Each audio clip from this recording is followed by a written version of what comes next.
A. Barton Hepburn of Chase National Bank told the American Bankers Association, quote, "If it works out as the sponsors of the law hope, it will make all incorporated banks together joint owners of a central dominating power," unquote. They wanted control, dominating control of our money. But of course, they didn't tell the voters that. It could never be sold to the voters that way, with the truth. And so they tricked us. This is exactly what you would expect when you create an institution full of bankers and give it the power to police the bankers. Foxes, henhouse, chicken buffet. I am so damn tired of being lied to. I don't think I can deny it anymore. You can stick to your story if you think it flies, but I'm not gonna buy it anymore.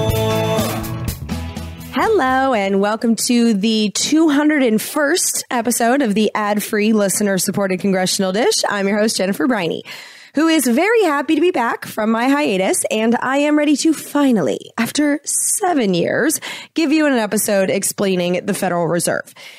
Now, if this is your first time listening to my podcast, I've been producing Congressional Dish for 7 years. In fact, it's been 7 years this week. This is my anniversary. And I started it because I was watching C-SPAN in my free time, like all the cool kids do. And I realized that Congress is the branch of the United States government that represents us peasants, and yet I knew damn near nothing about it. And so for the first 2 years, I committed to read every bill that passed the House of Representatives. And it was just as miserable a task as it sounds like it would be. There are some fairly embarrassing mental breakdowns aired in those early episodes when I realized that reading every bill is impossible. But that exercise taught me how Congress functions. And I pretty much get it now, to the point that I was interviewed on C-SPAN in August, which, by the way, was a better experience than I ever imagined that it could be. And if you want to hear every detail, there is a bonus episode on Patreon right now for members of the Congressional Dish team that I recorded the minute I got back from my hotel room. And I will link to that and the C-SPAN interview for you in this episode's show notes. But yeah, I've been watching Congress, and over the last 5 years, since I realized that I couldn't possibly read all the bills, I've been using Congress as my window to the world to help me understand our role in it. And I've been learning all of this out loud and gathering up a team of awesome people to help me do it along the way. And during my Congress watching, Ron Paul, who is the former congressman from Texas who ran for president a bunch of times and is Senator Rand Paul's dad, I mean, he's pretty damn famous. But when he was in Congress, he used to talk about the Federal Reserve a lot in hearings. And so he was the person that put this on my radar. And so I knew that the Federal Reserve was important to understand in order to understand how our government works, but I had no idea how important. And I apologize because I shouldn't have waited so long to find out, because this topic really blew my mind. But for 7 years, I've been intimidated by this topic. It just seems so confusing and so far out of my league. And don't get me wrong, it is confusing. But it turns out that it's confusing by design. Because the greedy prick families who control the world are literally banking on us peasants being too intimidated to bother learning about this system. But f them. I did. And I definitely don't understand every word they use or what their day-to-day tasks are, but the big picture, I think I get it. And the way that I got it is that for this episode, I read 3 books. I read The Creature from Jekyll Island by Edward Griffin, which explains what the Federal Reserve is and how the system was created. I read Fed Up by Danielle DiMartino Booth, who worked in the Federal Reserve for 10 years, and who gives an insider's account of what went on inside the Federal Reserve during the 2008 financial clusterfuck. And I read Collusion by Nomi Prinz, which explains how the Federal Reserve, especially since the 2008 financial clusterfuck, has been determining the financial policy of most of the world, and how it is a critical player in the global economic system being forced upon the humans of Earth by the people creating the World Trade System. Much of this episode is a stitching together of my notes taken from those 3 books. And all of these books, along with all of my other sources, are listed for you in this episode's show notes because you shouldn't ever trust a single word I say. Please check my work. I'm learning all this stuff right now too. And I'm always happy to hear from you if you have a different perspective or if you have information you think I should know, but just don't be a dick about it. You know, my whole thing is that I am fascinated by government. I want to know how it works and how it affects me. I'm not in this to do political fights. But by taking these last few weeks to obsess over the Federal Reserve System, what I learned is that if I have to describe it in one word, the Federal Reserve is a trick. Specifically, it's a trick designed by and for elite bankers in order to give them control over the currency of the United States of America. And actually, it's worse than that because they are well on their way to having control over the currencies of the entire world. That's the game. Control the money, control the world.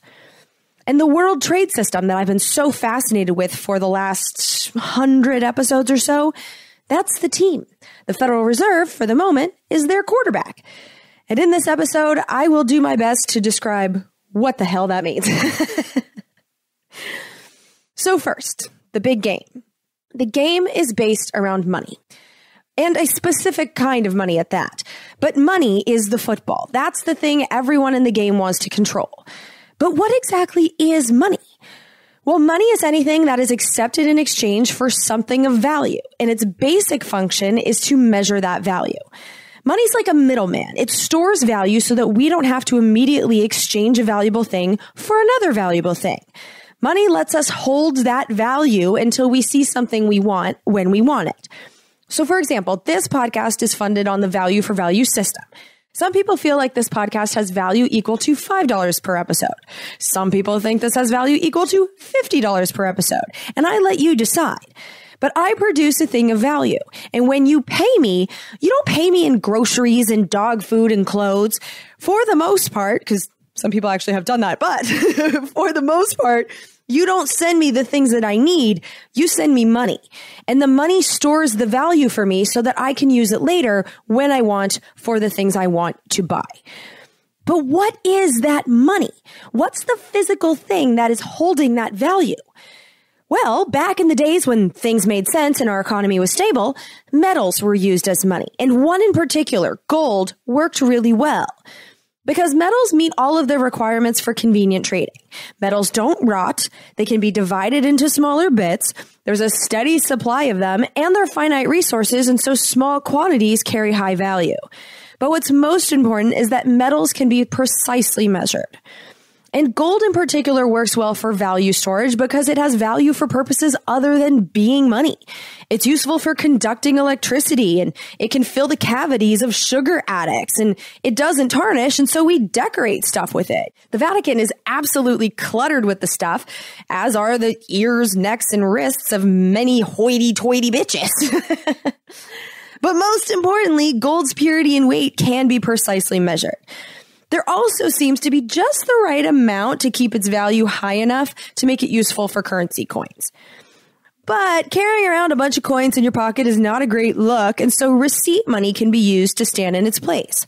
With receipt money, the paper itself is just paper. You know, maybe it's useful to blow your nose in, but that's about it. But the value is in what it represents. In a system with stable, sensible money, the value of the receipt, of the paper, is equal to the amount of metal or whatever valuable thing, but whatever thing is held in safekeeping, with no difference between the value of the coins and the value of the receipts. The basic role of banks in an old school money system is to hold the coins, keep track of these paper receipts, facilitate the exchanges, and collect some fees for the service. After all, banks exist to make money, not for us customers, but for the banks. And the role of government in this type of system would be to simply police the measures of the weights of the coins and the integrity of the receipts. But that's not how our system works. It kind of used to. But this is where we've lost our way because there's no metal to exchange with the banks for our paper receipts anymore. And this is because of the Federal Reserve. And the Federal Reserve exists because the bankers wanted it to, so that they could control and hoard the wealth of the world. You see, banks can make money in two ways. One way is that they can charge fees for services. The banks, in theory, hold our money for us for safekeeping. Banks could be a simple business where the banks hold on to money for us and collect a regular fee for that service. But most of us pay nothing for our checking accounts, and that's because the bankers prefer to use method number 2. Bankers are raking in the big bucks by collecting interest on debt. Interest is an extra percentage that is paid on top of a loan repayment to the banks. So if you borrow $100 from the banks with a 5% interest rate, you will pay back $105. The bankers make $5 from the 5% interest. And the only way for bankers to collect interest is to make loans. And so the more loans they make, the better. The dirty little secret in all this is that banks don't really want to have their loans repaid because bankers get paid when we are indebted to them. The more we owe them, the richer they get off of our interest payments. And so it's much better for a banker to have a peasant or a business or a government pay only the interest and never make payments on the loan itself. This is why banks are generally happy to let us pay off a credit card with another credit card. Or they're happy to restructure a loan so that a customer can pay less in monthly payments but extend the length of their loan. Anything to keep the interest flowing. And the implications of this are that bankers are incentivized to get as many of us into debt as they can and keep us there. The banks get paid on every mortgage, every car payment, every student loan, every credit card. And this is why no matter what we seem to buy, financing is available and pushed on us. For example, Joe and I got a new car. I don't even know when we got it. Recently. It's nothing fancy. We got a Honda Clarity plug-in electric, and we didn't want any debt, and so we saved our money and paid in cash. But the salesman was straight up with us. He said that if we took out a loan for the car, he would get a commission, and we would get $300 in maintenance just for free, just for taking out the loan. And so I checked the fine print of the loan and saw that there was no penalty for paying off the loan right away. And so we took the financing deal and paid off the full balance right when we got the first bill. The bankers didn't get a dime in interest out of us. But why would they give that salesman a commission? And why would they give us $300 to take out a loan when we had the cash to pay in full? Well, that's because the game is all about getting us indebted to them. Over the course of the loan, the bank would have made way more than $300 off of us. And if we got behind on those loan payments, woohoo! They might even get a car. And the key trick behind all of this, another key place where our banking system has gone haywire, is where the money for those loans comes from. This is because when a bank accepts our deposit, we are given a balance representing money in our account. This is basically a promise by the bank to pay back our deposit on demand. We are led to believe that we can get our money anytime we want, but that's not the case. The bank isn't required to actually hold our money for us for safekeeping. Instead of holding our money, they lend it out to other people. The problem is that the banks are allowed to lend out even more money than they actually have. And when they do that, they're creating new money for those new loans. And this would not be possible if the paper receipts or the numbers in the digital account represented an exact amount of a hunk of metal. You can't lend out what doesn't exist. But our money isn't receipt money anymore.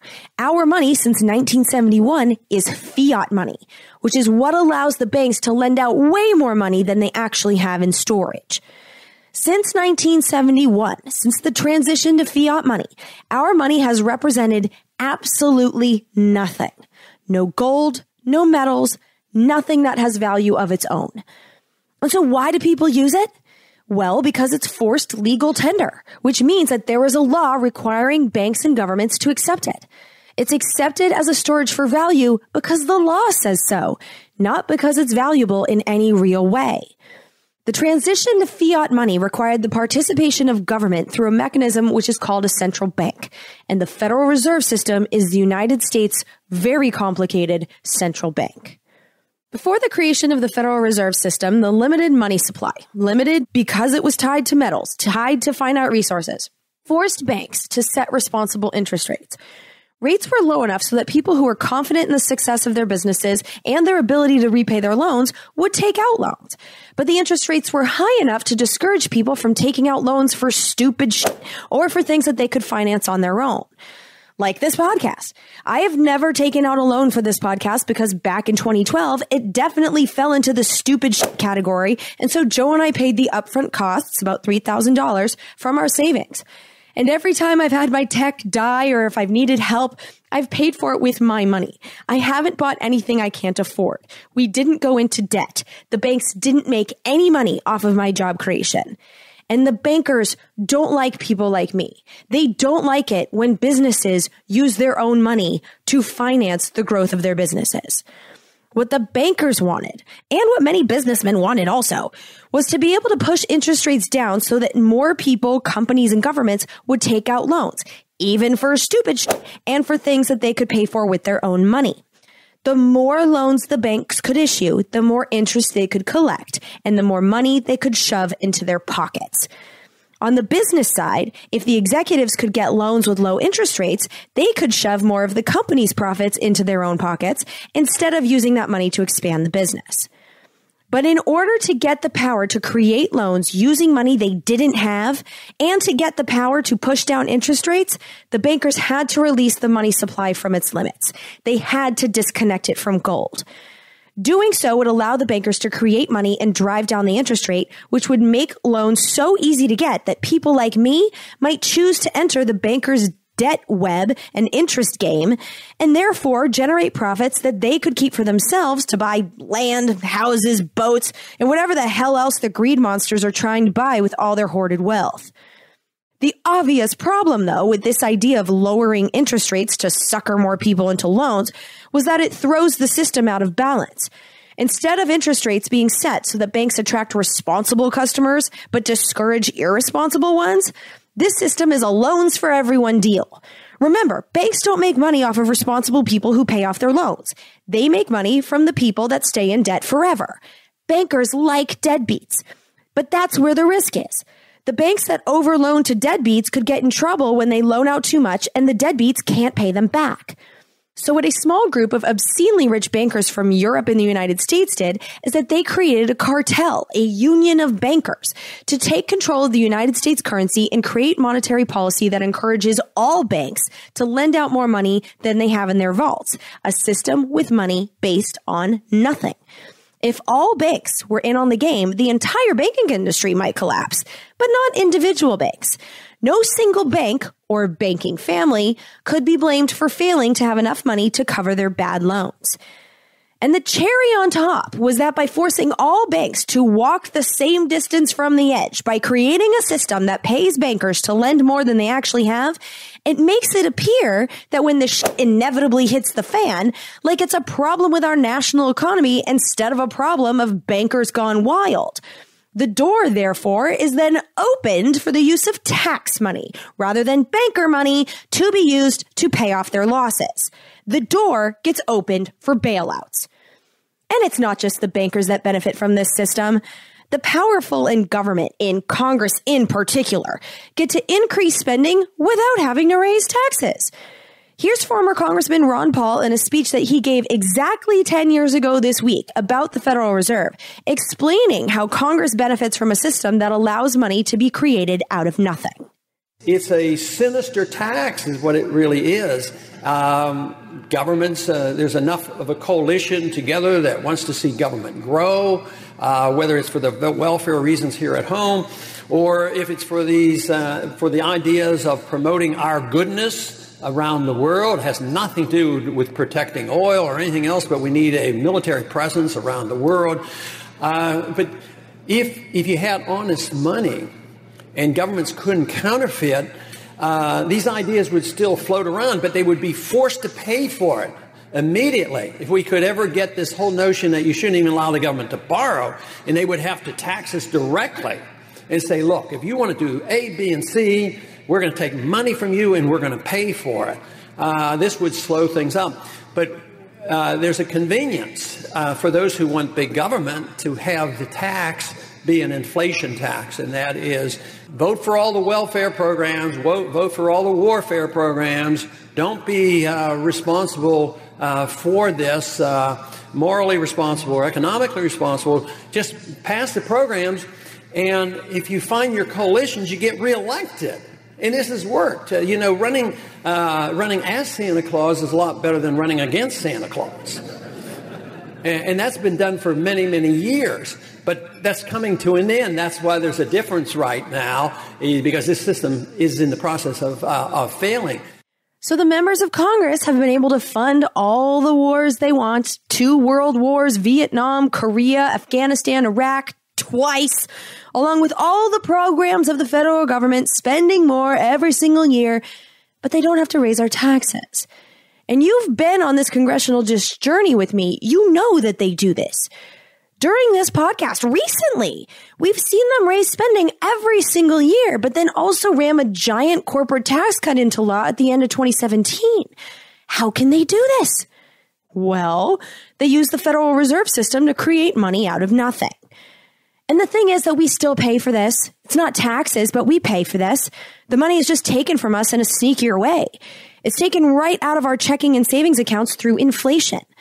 Inflation looks to us like higher prices. It looks like the greedy landlord or the greedy cable company or the greedy everyone is just raising prices every year. But really, it's the value of our dollars going down. Supply and demand. If you increase the supply of dollars, the value of each goes down. But us peasants don't make that connection. And so we call the cable company to yell at them for price increases. We tell our landlords that they're fucking jerks. But what we don't do is place the blame where it belongs, on the Federal Reserve central banking system that causes our money to have less purchasing power every year and the politicians that enable this system. We peasants have been led to believe that the central banking system and the Federal Reserve are essential parts of our government. We don't think twice about them. I know I never really did until I did. But the idea of a central bank has been controversial for literally hundreds of years. The world's first central bank, the Bank of England, was formed in 1694. It was the first to introduce the idea of a partnership between bankers and the politicians, with the politicians being able to spend money without raising taxes by spending money created out of nothing by the bankers, and in return, the bankers would receive a commission on the transactions. Here in the United States, we had our first central bank even before the Constitution was drafted. The first U.S. central bank was called the Bank of North America, and it opened its doors in 1792. Just like the Federal Reserve System we're now subjected to, the Bank of North America was allowed to issue paper promise-to-pay notes in excess of actual deposits. But since some gold and silver had to be held in the vault, there were limits to how far that paper process could go. But people back then didn't trust the paper money, and the idea didn't really fly outside of the bank's home city of Philadelphia. And so by the end of 1783, the next year, the first experiment with a central bank in the United States had ended in failure because people just refused to use the paper money. And so 8 years later, take two. In 1791, America's second central bank, the first bank of the United States, was created by Congress. Private investors in the bank were the nation's most wealthy and powerful citizens, including congressmen and senators. But the largest investments and most powerful influence in the new bank came from the Rothschild family from Europe. The new central bank was structured just like the first one, but it had more power since it was created at the federal level, and it had an expiration date.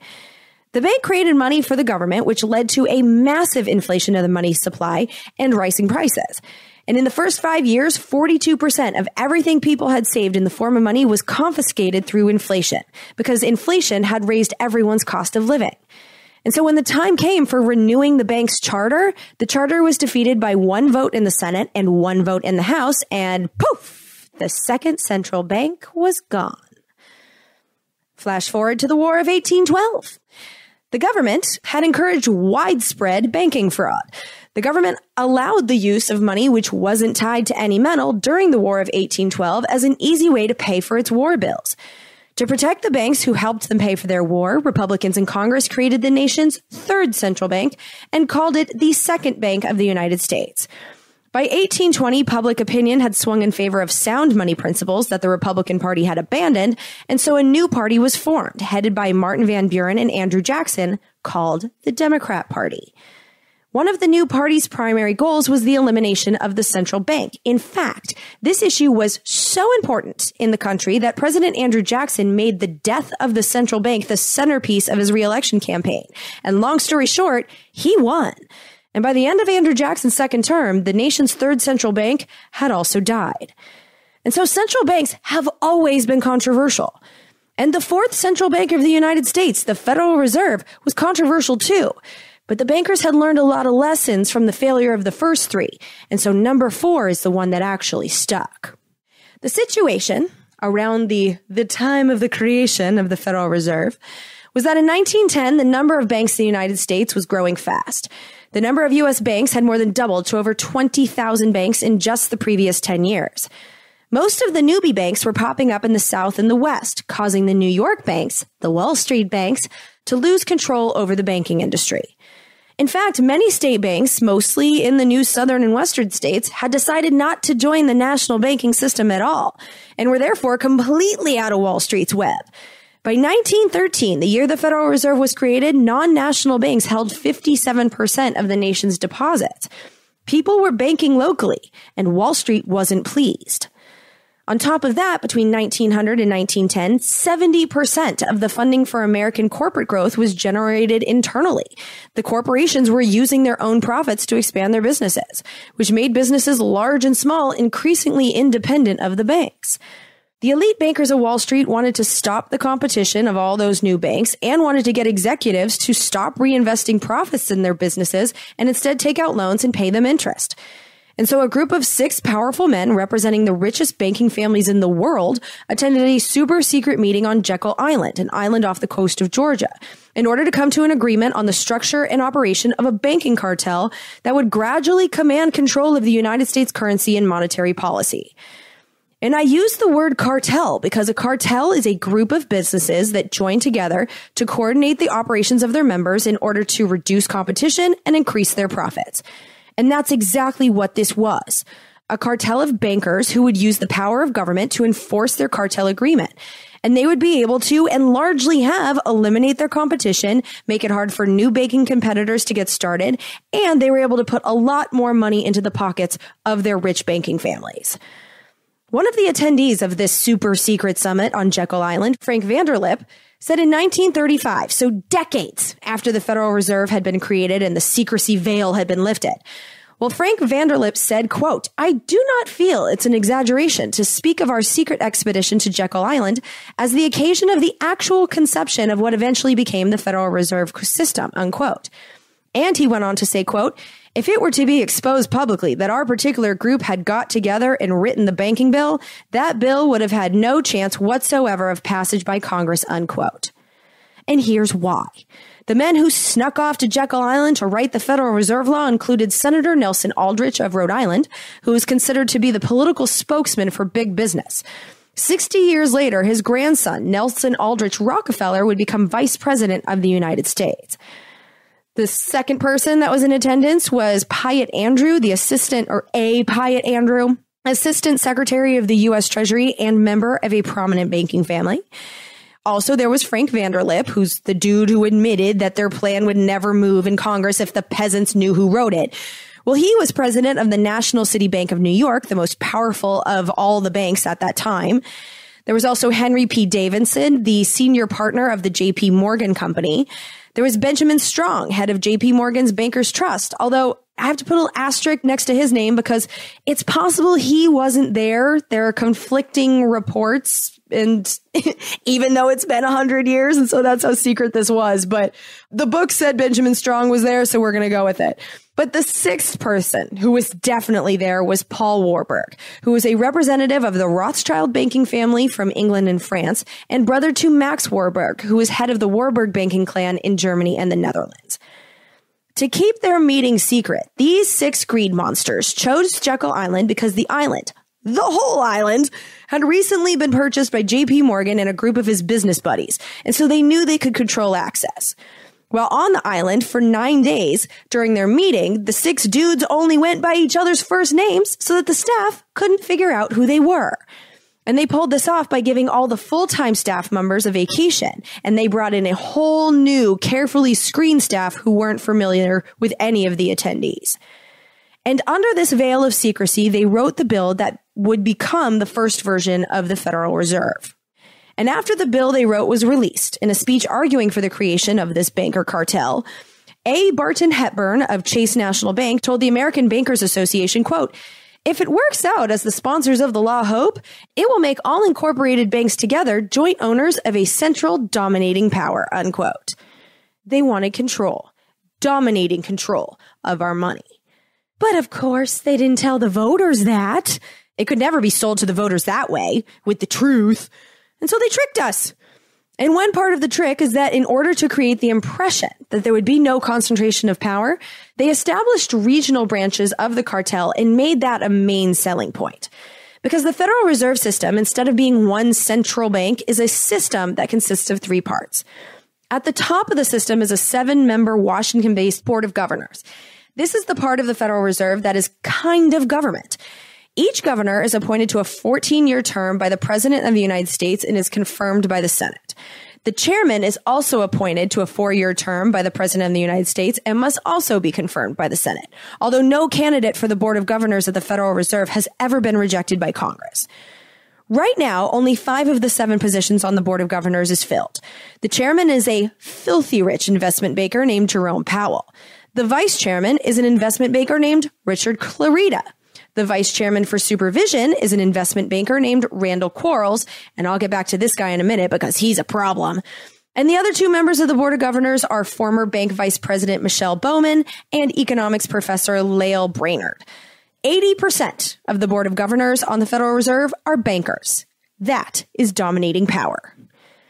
And one of the most important things to know about them is that there is no impeachment process for removal of these powerful unelected board members. They can't be removed by Congress, the representatives of us peasants, and they only might be able to be removed by the president. There is a line in the Federal Reserve Act that says the president can remove them, quote, for cause, unquote, but that's never been tested, and cause has never been defined, and so that's unclear. Although our current chairman of the Federal Reserve Board doesn't seem all that worried about it. Here's Jerome Powell being asked what he would do if Trump tells him, "You're fired." Clarify what you would do if the president tweets or calls you to say he would like to demote you as Fed chair.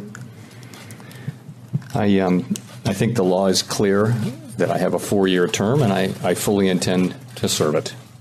So in reality, once these unelected people are approved for the Board of Governors of the Federal Reserve, they have almost no fear of losing their jobs. They're free to make the monetary policy for the United States as they see fit. The next level down on the Federal Reserve System are the 12 district banks that are supposed to represent us peasants. This was the main selling point, getting the voters to accept this system. Each of the district banks have a 9-person board. 3 of the board members are bankers elected by bankers. 3 of the board members are business leaders elected by bankers. And 3 are chosen by the Board of Governors in Washington, D.C., which we just established is dominated by bankers. And so each of these district boards are dominated by people picked by bankers. And then there's the third and final part of the Federal Reserve System, and that is the Federal Open Market Committee, or the FOMC. This is the group that sets the monetary policy of the United States. This group consists of every one of the unelected banker-dominated Board of Governors in Washington, D.C., and the presidents of the unelected banker-dominated 12 district banks. But not all of the district presidents get to vote every time. The only ones that get to vote at every meeting are the governors from Washington, D.C., and the president of the New York Federal Reserve, the one that represents the Wall Street banks. The rest of the district bank presidents get votes on a rotating basis, so either 1 out of every 3 years or every other year. But I just want to marinate on that for a second. The only district bank out of 12 that always gets to vote on the monetary policy of the United States is the New York Fed, the Wall Street Fed. That alone shows the bias for the big bankers that was built into the system that they designed. And also, let's consider the insider information that the bankers get from this arrangement. They are in the inside of the Federal Reserve meetings, which create the monetary policy of the United States in secret. There's no C-SPAN channel for their meetings. In fact, before 1994, the FOMC didn't even announce the decisions that they made about our monetary policy in their closed-door meetings. There were no statements, no minutes, no transcripts, no press conferences, nothing. We only started getting statements and transcripts from the FOMC deciders in 1999, although those are delayed. The public doesn't get them for weeks after the meetings. Think about the insider trading potential to have access to these policy decisions. Hell, it's more than access. Bankers are making these policy decisions, and no one knows what those decisions are. That is super valuable information for betting in the stock market casino. So that's the leadership of the Federal Reserve. The rest of the Federal Reserve System is made up with member banks. Member banks hold stocks in the Federal Reserve, but unlike the stock market, these stocks give the members no voting weight. No matter how big the bank or how much money they have stored in the Federal Reserve, each bank only gets one vote. Also, their stocks can't be sold or traded. The member banks have no actual ownership of the Federal Reserve, even though they do share a cut of the Federal Reserve's profits. The most important aspect of the member bank's role in the system is that they're ruled by the Board of Governors and beholden to the decisions made by the FOMC. This is how the cartel of elite banking families got control over almost the entire U.S. banking industry. So as you can tell, this is a complicated system. And it's tough to say if it's government or private because the truth is that it's both. It's a weird hybrid. But the bankers who created it didn't want us to think about that. They wanted us peasants to think it's all government. They want us to never think twice about it. And so they tricked us with the name. They gave it a name that would avoid the word bank completely. And that would make us think that the cartel was an arm of the federal government itself, even though it would be banker controlled and independent. Using the word federal is how they pulled that off. Federal government, Federal Reserve. I never suspected that it was semi-private. That was an evil genius move. It was also evil genius the way they designed the Federal Reserve's intrinsically worthless, except for tissues and kindling, paper money. Take $1 or a 5 or a 10 or a 20, whatever you have out of your pocket. Go ahead. I'll wait.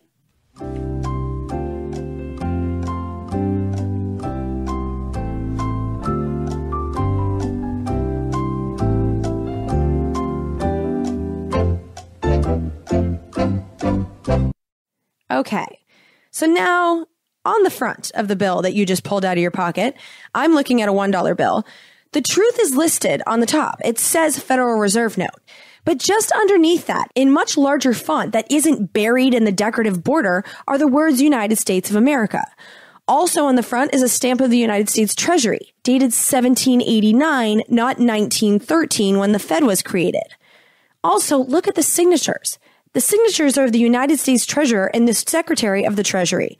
But the Treasury Department doesn't issue these pieces of paper. The Fed does. They should be signed by Jerome Powell.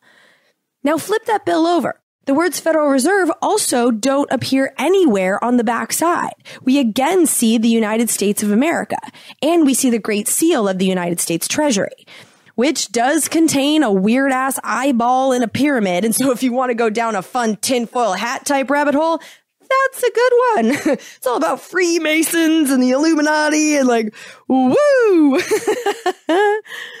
But the point is that the dollar is covered in words and symbols that make us think that these pieces of paper are printed by an organization that is fully the United States government, even though that's not the case. It looks like government, and so we don't question it. And that's just the cash. The real money creation isn't printed on paper. You know, a lot of us don't even carry cash anymore, but it's instead done electronically. It's numbers on a screen. And so here's how the Fed prints money without printing a damn thing. The Federal Reserve creates money electronically in 3 ways. Each method is a different path towards the same objective, taking in IOUs and converting them into spendable money. One way they do this is to encourage the commercial banks, so the banks that we peasants do business with, to create money by lending out more money than they actually have. This is done by screwing with the amount of money, actual money, that the banks are required to keep in their vaults or in storage at the Federal Reserve. In banker speak, this is called the reserve ratio. The lower the requirements for vault money, the lower the reserve ratio, and more money the banks are allowed to create out of thin air and lend to other people, collecting interest on all that new money. Now, operating on the assumption that only a small percentage of us will want to withdraw our physical money from the bank at the same time, the Federal Reserve allows the banks to operate with a shockingly little amount of cash in their possession.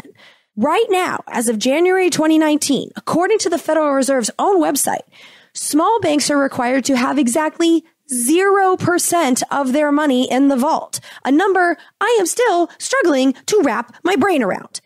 0. Medium-sized banks have to hold on to 3% of our deposits, and big banks have to hold on to a whopping 10%, a number they are fighting like hell to get lowered. But that's how new money gets created. So when I deposit $10 in my big bank, the $10 stays in my account, but then the bank is able to lend out $9 using my money. $10 just became $19. That's the magic of bullshit banking.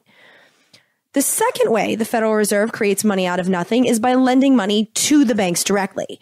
On these loans, the Federal Reserve charges the banks interest, and they call that interest the discount rate, which is a perfect example of banker speak being confusing on purpose, since the charging of interest is the exact opposite of what most everyone who speaks English considers a discount. But basically, there are lots of reasons why a bank in the system would need to go to the Fed's so-called discount window to get themselves a loan with interest. For example, since they are required to keep no more than 10% of our deposits in their vaults, it's common for banks to end up negative in cash when there's a lot of people withdrawing money or when there's a lot of checks that are clearing at the same time. Apparently, this happens a lot around Christmas. When this happens, to cover the cash that they don't actually have, they borrow from the Fed. But just like with our deposits, when the banks take the money from the Fed and deposit it in their accounts, they're able to lend out more money than they borrow. So if they borrow $10 from the Fed, they can lend out 19. Poof! More money is created out of nothing. And the Fed encourages this behavior and increases the money supply with low interest rates. It encourages the bankers to borrow from the Fed since they won't have to pay much to do so, which then encourages the banks to lend out more money, which then makes the banks more money in interest, which makes the banks more profitable, which then allows the bankers to put more money in their pockets. Mission accomplished. And just FYI, the Fed is in the news a lot lately because Trump is pissed at Federal Reserve Chairman Jerome Powell. And this is what the fight is about. Trump wants interest rates to be as close to zero as possible to encourage this profitable game of money printing. Give me zero interest rates right now, and you take a look at our numbers. It'd be the greatest economy in the history of the world. Nobody would be able to compete with it. Now, one possible additional motivation for Trump's zeal for zero interest rates is that a 0% interest rate is amazing for the stock market. People who are trying to make money with interest generally don't buy bonds with a 0% return. Why would you? Instead, people go towards the stock market in 0% interest rate times where they might make more as long as there isn't a stock market crash. And since the dum-dum in chief seems to believe that the stock market is the economy, his desire for 0% interest rates, which pushes people into the stock market casino looking for higher returns, makes perfect sense. But of course, the people who get fucked by 0% interest rates are people who are savers. Right now, it's damn near impossible to find a checking or savings account that provides more than 1% in interest. Although get this, when the bankers choose to keep the little money that they have to keep in their possession at the Federal Reserve, when the bankers bank at the Federal Reserve, something us peasants are not allowed to do, the Federal Reserve currently pays the bankers a 1.8% interest rate on their money, almost twice what any peasant can currently earn for parking their money in a bank. Damn, it's good to be a banker. So requiring banks to hold less money and lending money directly to banks so that they can lend out new money, those are two methods for the Federal Reserve to expand the money supply. The third and most important method, though, is buying U.S. government IOUs. The way this works is that the federal government adds ink to a piece of paper and calls it a bond or a treasury note. Government bonds and treasury notes are just promises to pay at a specified time at a specified interest on a specified date. They're IOUs. To convert these IOUs into paper bills and checkbook money is the function of the Federal Reserve System. And to make that transformation happen, the bond, the government IOU, is given to the Fed where it is then classified as an asset. It's recorded as if the Federal Reserve was given something of value, an asset, even though the reality is that they just got a piece of paper. They just got an IOU. It's an accounting gimmick. But it is what it is. You know, that's where the trick is. And so let's go with it. And so now the Federal Reserve has an asset, a government IOU, which it can use to lend out money. And so the Federal Reserve writes the government a check for it. The government then uses the money from the Federal Reserve check to buy actual things. It pays companies and people, even though the creation of the money in the first place was really an accounting trick. It's all based on an IOU. But then, of course, as the government pays people and companies, those people and companies deposit the money in their bank accounts, where the banks lend out $9 for every $10 deposited or more. The lawmakers get to spend without taxing us citizens, instead sneakily taking money out of our checking and savings accounts by making our money worth less by expanding the money supply and spending the new money. The Federal Reserve also has the power to make the money supply smaller by selling those government IOUs, selling the bonds and securities. And this works because when the Federal Reserve sells the IOU, it's paid for in money that will no longer be floating around in the system. But the main point here is that the Federal Reserve is in control, not Congress, not the people's branch of the federal government, and not the executive branch, the head of which is at least a person elected by the peasants. Nope, it's the Federal Reserve, completely unelected and mostly banker controlled and able to manipulate our money supply. And the American people are largely unaware that bankers have this power. And because they have successfully gone to such lengths to disguise the Federal Reserve as purely government when its structure is closer to that of a cartel of private bankers, we haven't questioned one of its most important roles, banking regulator. As we have already established, from the leadership right on down to all the members, the Federal Reserve is an organization made up of bankers, and yet the Federal Reserve has been entrusted with policing the banks. You know, there's a name for this setup. It's called regulatory capture. Regulatory capture is where the regulator acts in ways that benefit the thing that it's policing instead of the public. And there's no better example of regulatory capture than our current situation with Randall Quarles. Randall Quarles is the Federal Reserve's vice chair for supervision and is arguably the most important financial regulator in the federal government. The vice chair determines what kind of trades bankers can make, how they have to prepare for unexpected losses, and what punishments to hand out when banks break the law. Randall Quarles served twice in the Treasury Department under both Bush administrations. But after that, during the Obama years, he went to the Carlyle Group to chase himself lots of dollar bills. While at Carlyle, Quarles took the lead in lobbying government officials and writing op-eds in corporate media to convince everyone of the wisdom of ripping up the rules and freeing private equity vultures like the Carlyle Group that he worked for, so that the vultures could use over $100 billion to gobble up a bunch of small and mid-sized banks. And Quarles secured for the Carlyle Group the corporate welfare they were looking for. For example, in 2009, Carlyle purchased Bank United, a bank that had fucked up so badly that it was $11.7 billion in the hole. Thanks in large part to the efforts of Quarles, the FDIC, which is the government insurance program that exists to make sure that the money in our accounts stays there when a bank fails, well, the FDIC agreed to pay for 80 to 95% of the losses on that $11.7 billion for Carlyle if Carlyle bought the smaller, reckless bank. Basically, the foxes guarding the government henhouse agreed to offer the Carlyle bankers 80 to 95% off a chicken buffet. In the end, Carlyle doubled their money and us taxpayers lost $5.2 billion in one of the most expensive bank failures in history. And now, the guy that was paid by super rich bankers to lobby for that kind of banking supervision is in charge of supervising the banks.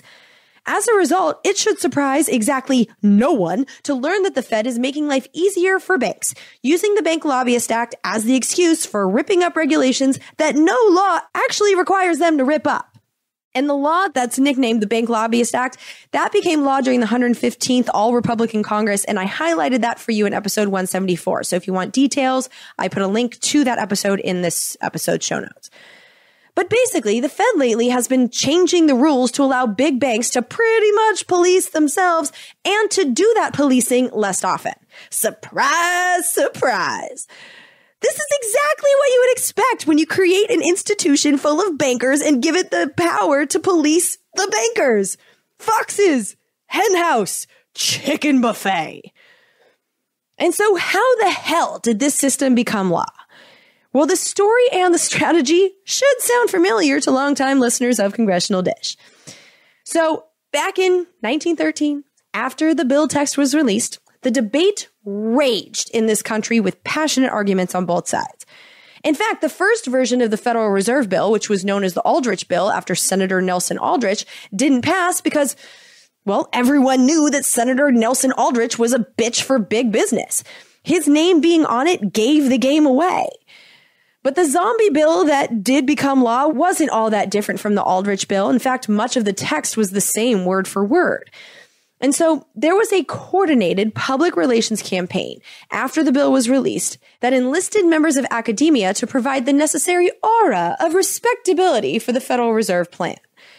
For this purpose, the banks contributed millions of dollars to a special educational fund, and much of that money found its way into the accounts of 3 universities in particular, Princeton, Harvard, and the University of Chicago, all of which had been recipients of large donations from bankers and big business.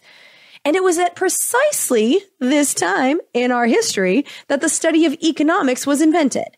Economics majors and professors weren't really a thing before this time.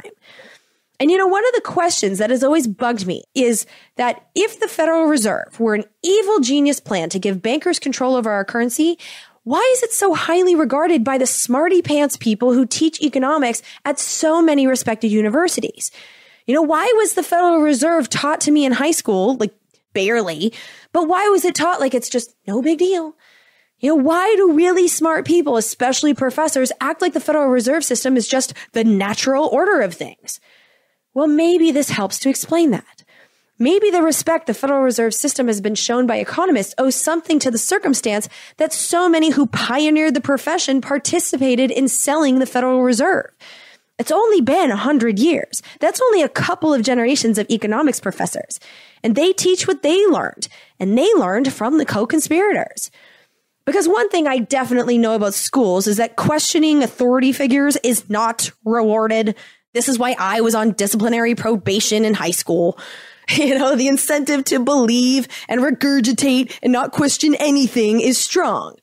And in fact, your grades and job prospects in academia depend on it.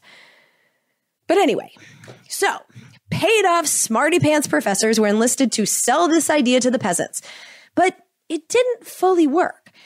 And I had a lot of fun digging through the New York Times archive to see what the discussion looked like when the Federal Reserve became a thing. And one thing I found fascinating about the reports from 1913 were that the promises that were made and that were in fact included in the original Federal Reserve Bill have since been broken. Because when the text of the bill was released to the public, the New York Times said, quote, "The new notes would not be fiat money. They would have behind them a gold reserve in banks, shareholders' liability, apparently, and bank assets. It involves the differences that lie between sound banking and a kind of banking that the experience of the world for centuries has demonstrated to be radically unsound and unsafe," unquote. But we know now that the law has been amended 195 times to be exact, expanding the power of the Federal Reserve and transforming our system into a fiat currency system, something the peasants of the time were promised would not happen. And the author of that article, clearly a psychic, saw exactly how this promise could and would be broken. He said, quote, "If it should happen that the Federal Board of Reserve was at any time in control of an administration that believed that the cure for hard times or for any financial trouble was the issue of circulating notes in great volume, there can hardly be a doubt that this plan would confer the power to expand the currency in a dangerous degree," unquote. He also said, quote, "This would not be a reform of our banking and currency systems. It would be a retrogression, a taking up of what experience has discarded, what we know to be unsound and unsafe," unquote. Which history proved to be true. Since the creation of the Federal Reserve, it has presided over the stock market crashes of 1921 and 1929, the Great Depression of 1929 to 1939, recessions in 1953, 1957, 1969, 1975, 1981, 2001, and 2008. Unsound and unsafe. Sounds accurate to me. And then, 2 weeks before the Federal Reserve Act became law, another New York Times article portrayed a sense that no matter what the people did, this system was going to become law. The article said, quote, "The arguments and the admonitions of knowledge and experience have availed little against the set purpose of the majority to establish a banking and currency system over and over again demonstrated to be unsound, and as futile protest has ceased, weariness and discouragement have followed," unquote. And then that article went on to say that the bill, quote, "is beyond a doubt a measure of inflation. That is the chief of its perils," unquote. And so here we have another author with an accurate crystal ball. Since the creation of the Federal Reserve, an approximate 1,000% inflation has destroyed the dollar's purchasing power. For example, let's look at some common foods that have been around for over 100 years. Let's start first with bread, because who doesn't love carbs? In 1913, bread cost 5.6 cents per pound. In 2013, it costs $1.42 per pound, a price increase of over 2,000%. Next, let's look at butter, because bread sucks without butter. In 1913, it cost about 41 cents per pound for butter. In 2013, it cost $3.50 per pound, an increase of 756%. Now let's look at coffee, because most of America doesn't consider caffeine a drug, even though it definitely is, and you're all drug addicts. In 1913, your morning crack cost about 30 cents per pound. In 2013, it cost $5.90 per pound, an increase of over 1,800%. And then last, let's look at potatoes, because there is never enough carbs in this world for my fat ass. In 1913, potatoes cost 1.6 cents per pound. In 2013, they cost about 63 cents per pound, an increase of over 3,800%. That, my friend, is inflation. It looks like price increases, but it's actually a decrease in the amount of valuable stuff your dollars can buy. But despite these public warnings, Congress rammed the Federal Reserve Act into law in ways that, well, not much has changed. First, there were public hearings, but they were essentially a sham. The first draft of the bill had already been completed in secret several months before the hearings took place, and people that were against the bill were not allowed to speak. And then the final version of the Federal Reserve Act was released from the Joint House and Senate Conference Committee on December 22nd, 1913, 3 days before Christmas, when all the members of Congress were preoccupied with getting home to spend the holidays with their children. Oh, won't somebody please think of the children?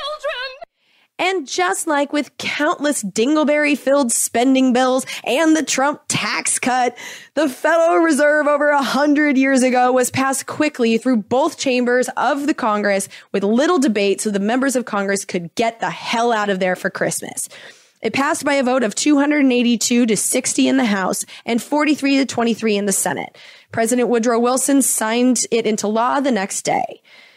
In 1914, 1 year after the Federal Reserve Act was passed into law, Senator Nelson Aldrich, the big business senator who slapped his name on the first version of the Federal Reserve Act, said, quote, "Before the passage of this act, the New York bankers could only dominate the reserves of New York. Now we're able to dominate the bank reserves of the entire country." Victory! But here's where my hope lies. While most Americans, and I certainly include myself in this, had no idea what the Federal Reserve was or what it was doing, we all, in some way or another, could feel the domination of the Wall Street banks over the Federal Reserve System by watching their response to the 2008 financial system meltdown. We might not all understand the details, but everyone knows that the Federal Reserve bailed out Wall Street. The Federal Reserve was put on everyone's radar when they rescued Wall Street from the ramifications of their own recklessness. It all happened because during the W. Bush years, big banks, Wall Street banks, offered loans to just about anyone willing to sign the documents, regardless of whether or not the borrowers would be able to repay. Why? Because, say it with me, the interest! They make money on interest. The more loans they could make, the better, because that gets people indebted to the bankers. Debt equals interest, which equals profit. In particular, the banks offered anyone with a pulse mortgage loans. And this game was simple. Make as many loans as possible, package them into large blocks of similar loans, give the packages fancy names, and then sell them to suckers. The suckers who bought them were insurance companies, pension funds, local governments, and individual peasants. People who trusted the fancy names of the funds, the safe ratings given to them by credit rating agencies who, by the way, are paid by the banks, and who trusted their financial planners, many of whom were chasing fees and bonuses instead of making the best choices for their customers. It was basically a game of hot potato. These packages of junk had to be sold to the next person as soon as possible, or you could get burned. The minute a bank issued a mortgage loan, the clock started ticking. They had to package it, sell it, collect fees, and move on. The person who borrowed the money for their home, though, had no idea this was going on. Meanwhile, the banks were making bets in the Wall Street casino with our deposits. After the stock market crash of 1989, Congress had enacted a popular law called the Glass-Steagall Act. Basically, that law said that banks had to pick a side between commercial banking and investment banking. They could either take peasant deposits and make loans, or they could create securities and gamble on Wall Street. They couldn't do both. But that changed during the Clinton years when Congress and President Clinton repealed the Glass-Steagall Act, effectively allowing the banks to gamble with our money. And because the banks could do both kinds of business now, banking and gambling, the banks and the gambling houses merged, creating mega banks. Too big to fail banks.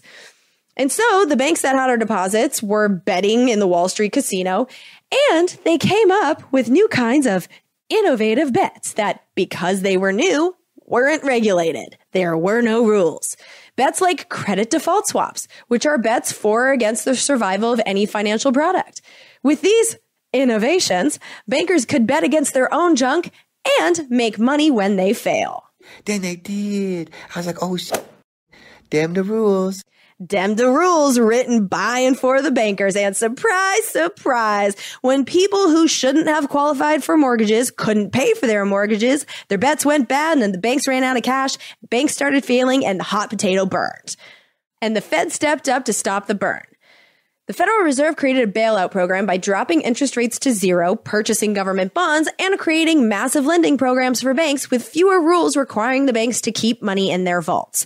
The Federal Reserve used every tool in their shed to print a shitload of money for the Wall Street banks. And when the banks chose to hoard the money and store it at the Federal Reserve actually paid the banks interest on the bailout money. And it wasn't just our banks. Because the big banks were globally interconnected and were selling their junk packages to companies and people around the world, foreign banks needed bailing out too. The Federal Reserve was fine with that. I mean, after all, one of the 6 dicks who created this system was Paul Warburg, who was a member of English and German banking families. The Federal Reserve was never an all-American thing. And so the Federal Reserve created dollars for foreign banks too. And I don't know why. But the Federal Reserve also gave loans to companies that were outside the banking world. They gave loans to companies like McDonald's and Verizon. So basically, they were throwing money at corporations around the world. In fact, on December 5th, 2008, the Federal Reserve loaned out a combined $1.2 trillion in a single day. By the end of February 2009, the Fed held $17.5 trillion in bank debt, mortgage-backed securities, and treasury notes. And this saved the banks, obviously. They profited from central bank purchases of their shitty loan packages, which exaggerated the value of the companies on the official books. Bailed out companies also used the Federal Reserve money to buy back their own shares in the stock market, which manipulated their stock prices, driving the stock prices higher. And since corporate executives are often paid based on stock prices, executives at the companies who were directly responsible for crashing the world's economy got huge bonuses. I think we all remember that. And the big banks were not only allowed, but forced to get even bigger.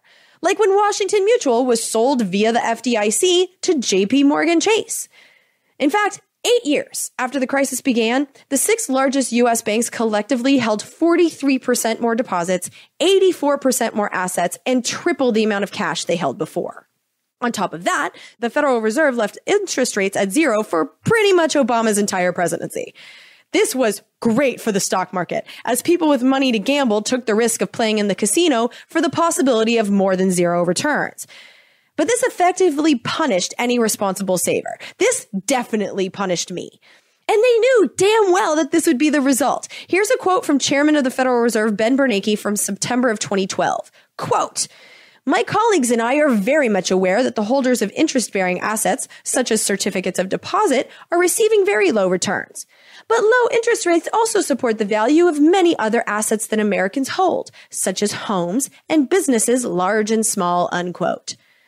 The policy only helped people and companies who were indebted to the banks. People who were out of debt maybe didn't realize it, but they got no interest, and the value of the money in their checking or savings account went down when the value of their money was diluted with all the new money created by the Federal Reserve. There was no rule, no law, no requirement that the Fed's cheap money go to helping us peasants. There was no requirement that the banks restructure the mortgages that they never should have made in the first place so that the peasants could live in their homes at a reasonable rate that everyone could agree on. The Federal Reserve and Congress could have attached some strings, but they didn't. This is a system that was created by bankers and clearly benefits the bankers. And that's the rot at the center of the whole thing. And so, because their system imposed no strings upon the bankers hoarded the bailout cash and stole peasant land. The banks foreclosed on and took possession of 10 million homes during the financial crisis and the land those homes sit on. The banks then became our landlords, jacking up rent all over this country. You know, I live in the San Francisco Bay Area. The whole country knows about our insanely high housing costs and horrendous homeless problem. What I don't think people realize, though, and I do as someone who travels a lot, is that every damn city in this country is complaining that the rent is too damn high. Everywhere, the costs are going up. San Francisco, the Bay Area, wasn't like this before the crash, and your rent probably wasn't this high either. The bankers are using housing as investments, and it's driving up prices for all of us. I mean, seriously, think about this. When the 10 million people who had their homes confiscated by the banks bought their homes, most of them bought the house from another peasant. And so the home and the land was owned by a peasant and transferred to a peasant. But when the 10 million peasant families all got foreclosed on and booted out of their homes by the bankers, that land got transferred from the peasants to the banks. You know, around here, we are constantly being told that there's a housing shortage. Bullshit. There are so many empty houses all over this area, especially in parts of Oakland. And there are empty properties all over this country. The bankers, the investors, bought the homes and are sitting on them as a storage of value or with the intent to flip them. Or the banks have become landlords and are renting out our old peasant-owned properties back to us for 5 times the old mortgage rates. And on top of that, they're using the housing crisis that they created to get expedited permits to build even more boxes for us peasants to pay them rent for. It absolutely kills me that so few people seem to be aware of this dynamic. This was a massive transfer of wealth, a massive transfer of property, which, unlike Federal Reserve notes, property, land, has real value. This real wealth transfer of property from peasants to bankers, along with the Federal Reserve created inflation, is why so many of us, if not all of us, constantly feel financially squeezed. And on top of that, here's another thing that we should all be pissed about. These banks were given money to save their asses at a 0% interest rate. But what are the bankers charging us? Interest rates for mortgages, auto loans, credit cards, a lot of these have gone up. You know, I just checked my credit card. I'm being charged a 17.24% interest rate. You know, the balls on these people. Seriously, why do we let them get away with this? I know exactly why we let them get away with this. We don't fucking understand this. That's why. And those interest rates, 17.24% interest rate, that takes money right out of our checking accounts, like actually reduces the money that we have. But the real scandal is the inflation and the lies that they tell us about the inflation rate. Because the Fed wants us to believe that inflation is around 2%. That's the Fed's target.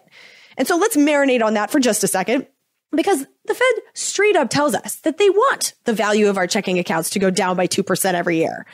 And so for your budgeting and salary negotiation purposes, that means that if you aren't getting at least a 2% raise every year, you are working for less this year than you did last year, even though the dollar amount looks the same on paper.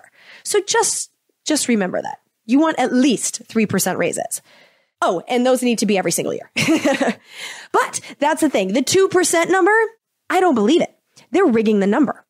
The Federal Reserve, when they report on our inflation rates, they use a measure called core inflation. But core inflation doesn't count food or energy prices. Now, we've already looked at the food inflation, but energy, I remember in 1999-ish, I was in high school, I paid 97 cents for a gallon of gas. And I don't know why that memory is so vivid for me while I forget so many other more important things. But I remember it like it was yesterday. I paid 97 cents at a gas station on Edinger Avenue in Santa Ana, California. And now I'm living in California again. So same, green laws, all that shit. And the best price I can get around here is at Arco, $3.35 per gallon, which is an inflation rate of 235% in 20 years. That's an inflation rate of 11.75% per year, not 2%. But the Fed doesn't count energy prices, and so overall inflation looks much lower in the official reports. And former Congressman Ron Paul, even 10 years ago, called this out as an epic fail for the Federal Reserve. The mandate in the Federal Reserve Act for the Federal Reserve was to maintain the value of the dollar and to have full employment. And maintaining the value of the dollar means stable prices. Well, they failed. They flunked. They get an F. They're destroying the value of the dollar, and we have perpetual increases in cost of living. They say, oh, no, it's not all bad inflation, and we're only destroying the money at 2% per year. But it's a lot worse than that. But 2% is evil, too. Under sound money, your value of your money goes up. Costs go down. Cost of living goes down. You get more. That's how we become more prosperous. But they have totally failed in maintaining the value of the dollar or giving us stable prices. Nobody wants to talk about the inflation in medical care. Yes, prices. People are unhappy because they can't afford it. Well, they can't afford it because their dollar doesn't buy as much. You say, oh, no, we don't have inflation. The government says the CPI is only going up 1-2%. But the cost of medicine goes up much more rapidly. But when you create new money, the cost goes up differently for different areas. If everybody's wages went up at the same rate as the money supply would go up, and everybody's cost would go up the same, it would be irrelevant. But it doesn't work that way. Your wages and your income never keep up, and certain prices go up faster than others. Some people suffer more. The people who get to use the money first benefit. The people who get to use the money last, the average person, the middle class, they use the money and they get stuck. If you're in retirement, you might suffer more than others. But, they come up with these figures and they say, oh, prices went up 2% last month. But if you exclude food and energy, they only went up 0.5%, so it wasn't so bad. But some people, food and energy prices go up, and it means a whole lot. So there you go. Even a member of Congress will tell you, they're fudging the inflation numbers, and they've been doing it for a really long time. And so now that we understand that inflation is worse than they're telling us, what is the Federal Reserve up to right now? Well, again, one of the ways that the Federal Reserve manipulates our money supply is by buying and selling government bonds, government IOUs. When the Federal Reserve is buying, we get inflation. When the Federal Reserve is selling, the money supply gets smaller. And lately, the Fed has been buying more than it's selling, which means it's inflation time. In fact, just this week, the New York Fed, the Wall Street branch, so not even like the Big Daddy Fed, but the New York Fed bought $53.2 billion of securities on Tuesday. They then directly loaned another $75 billion to the bankers and investment gamblers on Wednesday. And then they handed out another $75 billion to the bankers on Friday. That was this week alone. It would be kind of hilarious if it wasn't like, oh my God, this is going to drive up prices for every single one of us. Although I guess I'm laughing, so it is kind of hilarious. But another thing that the Federal Reserve did this week is it cut interest rates to about 2%, a move that props up the stock market. Yippee for Wall Street. And why do they do this? Other than to encourage stock market gambling? I mean, doesn't a weak dollar reduce the purchasing power for companies too? Why, yes, it does. Except not really. They actually get helped from this because a weak dollar benefits multinational companies in particular because it boosts exports. It's the same reason why I got so excited when I went to Prague in the Czech Republic and I got the fanciest steak dinner of my life and got shit-faced on absinthe for a total of $7. The difference in our currencies between the US currency and the Czech Republic currency allowed me to buy more there than I would be able to at home for the same amount of money. And when it comes to international exports, the foreigners are like me at the steakhouse. They buy American because our devalued currency makes it cheaper. Now, of course, a weaker dollar means there's less money for people, social programs, universities, transportation investments, healthcare. It hurts us Americans living here at home, but how many times and in how many ways do we need it proven to us that this economic system, the global economic system, is designed by and for the multinationals and the rich people who earn money from multinational profits in the stock market? You know, if you've been following along these past few years, the prioritization of multinationals over us peasants shouldn't surprise you at all. Because like I said before, the Federal Reserve is just one player in this game, although an important one. It's the quarterback. But the game is being played on a global scale. The game is being played by the World Trade System. Now, the World Trade System is the name that I've got in my head to describe the World Trade Organization, the World Bank, International Monetary Fund, United Nations, and NATO. At least. The list keeps expanding after every foreign policy rabbit hole I jump down. But over the past 100 episodes or so, you've heard me, bit by bit, discover that this group is trying to impose an economic system upon the entire world. And they do this via economic coercion, and if that doesn't work, they do it by force. And understanding the structure and purpose of the Federal Reserve System snapped the structure and purpose of the World Trade System into focus for me, because it's the same damn thing. It's all about fiat currency. Fiat currency, that's the football. You know, one global fiat currency, which can be manipulated in order to control the world economy, appears to be the goal of the World Trade System. Because this global currency already exists. It's called the SDR. That stands for Special Drawing Rights. And just like the US dollar, it's not a receipt for anything with any actual intrinsic value. SDRs are based on credits, which are provided by the member nations. These credits are not money. They are promises that the government will tax their citizens should the need arise. And so basically, they're IOUs, just like Treasury bonds in the Federal Reserve System. And the money creation trick is also the same. The IMF considers the IOUs to be assets, which then become reserves from which loans are made to governments. Basically, the IMF has the power on a global scale to create money in the same way that the Federal Reserve does in the United States. The IMF funnels money into governments around the world, which pay people and companies, which puts money in bank accounts, which multinational banks then use to lend out even more money than they actually have. Same game, bigger league.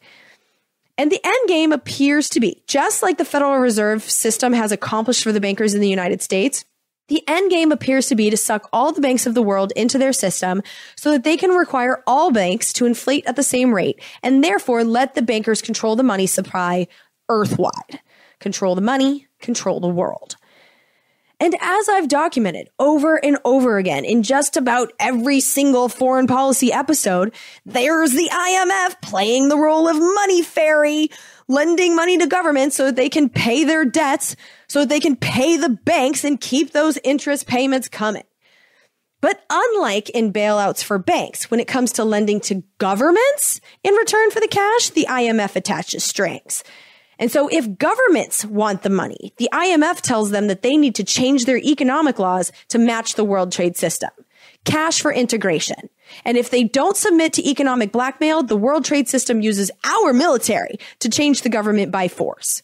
Iraq, Libya, Syria. That's what all those wars were about. And when it comes to economic coercion, the cash for integration play, it doesn't matter that the IMF never gets paid back.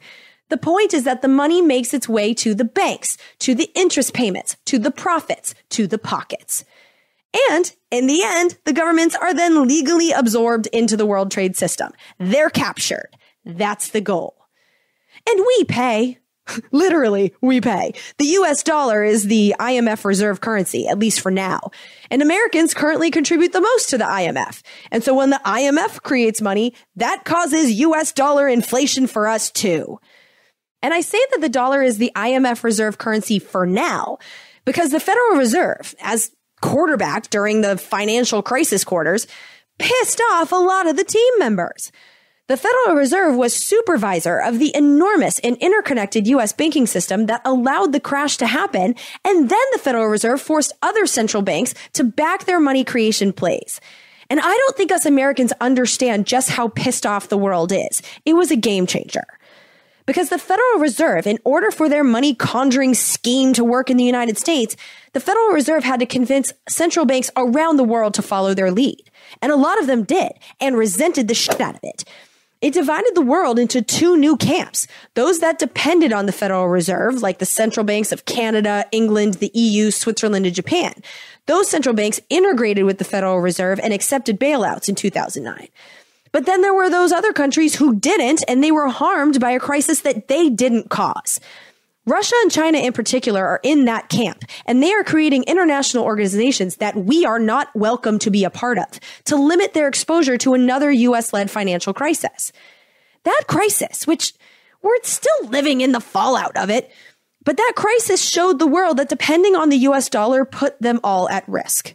That, plus electing a narcissistic moron to be the most powerful person in the world, is causing other countries to untangle themselves from our web. We proved in quite a few different ways that we can't be trusted at the top of the responsibility chain. And we don't yet know how this is all going to shake out. I don't have a crystal ball. But the thing is, it doesn't matter to those that play in the World Trade System League. Look at the playing field on the global level. We Americans are just another batch of peasants on a big chunk of land. In fact, in order for the World Trade System to truly be successful and become the economic system of the whole world, they kind of need the United States to lose its power. Because you can't have a global system if there's a country that is so powerful and wealthy that it can opt out. And so when we lose, they win. And so, who do we blame? I always like in stories like this when you find out who's fucking doing it and when people name names. And so when I say they are creating this World Trade System, who exactly am I talking about? Well, according to Edward Griffin in A Creature from Jekyll Island, and according to my own experience in producing this podcast for the last 7 years, we should be watching the Council on Foreign Relations. Because when the book named the Council on Foreign Relations, it's like a bunch of dots connected in my brain. And it dawned on me that two of the clips that were really mind-blowing to me over the past 7 years, in fact, probably the top two, were moments that both took place in the Council on Foreign Relations. One of them was the reason that I could not vote for Hillary Clinton. I just couldn't do it. And this is the clip that I've actually had to play for myself a few times in the last few years to remind myself why I couldn't vote for her on some of Trump's Trumpier days. But I had to remind myself the danger that a Hillary presidency posed. But this was the reason. This clip was it. Remember this? We should also work with the coalition and the neighbors to impose no-fly zones that will stop Assad from slaughtering civilians and the opposition from the air. At the time that she said that to the Council on Foreign Relations, Russia was flying over and protecting President Assad of Syria from our regime change. A no-fly zone meant shooting down Russian planes. That is World War III territory. That's just a big fat no. I could not vote for that. And so then that was one of the clips. And then the other one that I heard in the Council on Foreign Relations was this one. This is Joe Biden telling a story about his regime change work in Ukraine. I was... Not but it just happened to be that was the assignment I got. I got all the good ones, so I got Ukraine, and I remember going over convincing our team, convincing us that we should be providing for loan guarantees. And I went over, I guess the 12th, 13th time to Kyiv, and I was supposed to announce that there was another $1 billion loan guarantee.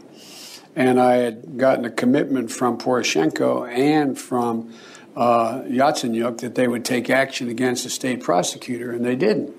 So they said they were walking out to press conference. I said, no, I said, we're not going to give you the $1 billion. They said, you have no authority. You're not the president. The president said. I said, call him. I said, I'm telling you, you're not getting the $1 billion. I said, you're not getting the $1 billion. I'm going to be leaving here. And I think it was, 6 hours? I said, I'm leaving in 6 hours. If the prosecutor's not fired, you're not getting the money. Well, son of a bitch. Got fired. And they put in place someone who was solid at the time. Both of those clips took place at the Council on Foreign Relations. What is it about that place that makes the lizard people so loose-lipped about their world domination plans? Well, maybe the Council on Foreign Relations is the lizard lair. Do lizards live in lairs? I actually have no idea where lizards live. aside from the Council on Foreign Relations. Lizards definitely feel at home there. And so when the book said that this group, Council on Foreign Relations, is the key one to watch, the author from the Creature on Jekyll Island said, quote, "It is not an exaggeration to describe this group as the hidden government of the United States," unquote. Well, that makes so much sense to me, especially when you then poke around their website and see the list of people who are in it and controlling it. So Council on Foreign Relations on its website says it has over 5,000 members, including some names you've probably heard of, like President Jimmy Carter, President Bill Clinton and his daughter Chelsea Clinton, Vice President Dick Cheney.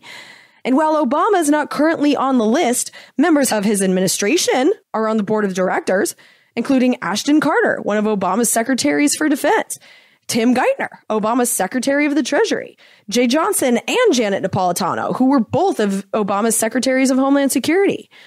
Other members of the board of directors you've probably heard of include Stephen Hadley, which is George W. Bush's national security advisor, who has since moved on to form a consulting firm giving multinational companies advice on how to profit around the world, a consulting firm that he started with W's other national security advisor and member of the Council on Foreign Relations, Condoleezza Rice, and W and Obama's defense secretary and member of the Council on Foreign Relations, Robert Gates.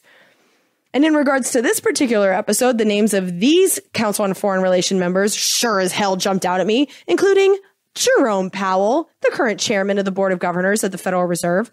Also, there's Richard Clarida, the vice chairman of the Board of Governors at the Federal Reserve. There's Janet Yellen, the last chairman of the Board of Governors at the Federal Reserve. There's Alan Greenspan, who was chairman of the Board of Governors at the Federal Reserve during the Reagan, Poppy Bush, Clinton, and W. Bush years. And there's Paul Volcker, who was chairman of the Board of Governors at the Federal Reserve during the Carter and Reagan presidencies. That's quite a streak. There's also a few more names that just jumped out at me, including two Supreme Court justices, Ruth Bader Ginsburg and Stephen Breyer. There's also current members of Congress, including my Senator, Dianne Feinstein.